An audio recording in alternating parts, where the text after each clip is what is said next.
চারপাশে প্রচুর মানুষের সাথে দেখা হবে, অনেক ভিড় ঠেলে এগোতে হবে, অনেক রকম কথা কানে আসবে। শুধু আপনাকে যেটা করতে হবে সেটা হলো ইগনোর। জীবনে কিছু মানুষ আবর্জনা ছড়াতে আসবে, তাদেরকে আগাছার মতো উপড়ে ফেলে দিতে হবে। লাইফ আপনার, বাউন্ডারিও আপনাকেই সেট করতে হবে। নেগেটিভিটি যেখানে দেখবেন সাথে সাথে সেখান থেকে দূরে সরিয়ে নেবেন নিজেকে। শুনতে খারাপ লাগলেও আপনার কাছের অনেক মানুষ আপনাকে খারাপ দেখতে চায়। তারা চায় সহানুভূতি নামক মলমের তলে একটু কাটা ঘায়ে নুন ছেটাতে। আপনি সিম্পলি সেই সুযোগটাই দেবেন না। অযথা তর্কে যাবেন না, বোঝাতে যাবার কোনো প্রয়োজন নেই। আপনার সামনে কেউ যদি বলে আপনি মূর্খ, তাই মেনে হেসে বেরিয়ে আসুন। ওই যে সময় আর এনার্জি বাঁচিয়ে নিলেন, ব্যাস কেল্লা ফতে। যে যা বলছে শুনে নিন, আর মুচকি হেসে শির দ্বারা সোজা করে নিজের সিদ্ধান্তটা নিজেই নিন। যারা নিজের সিদ্ধান্ত নিজে নিতে পারে তারা আসলে জীবন চেনে, বোঝে।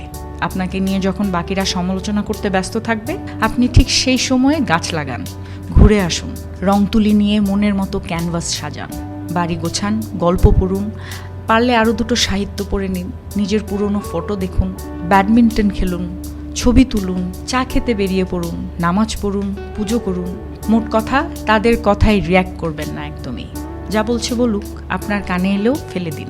দিন শেষে আপনি জানেন আপনি কি, কেমন, আর এটাও জানেন যারা বলছে তারা আপনার কাছে জাস্ট ম্যাটার করে না। ঠিক এটাই।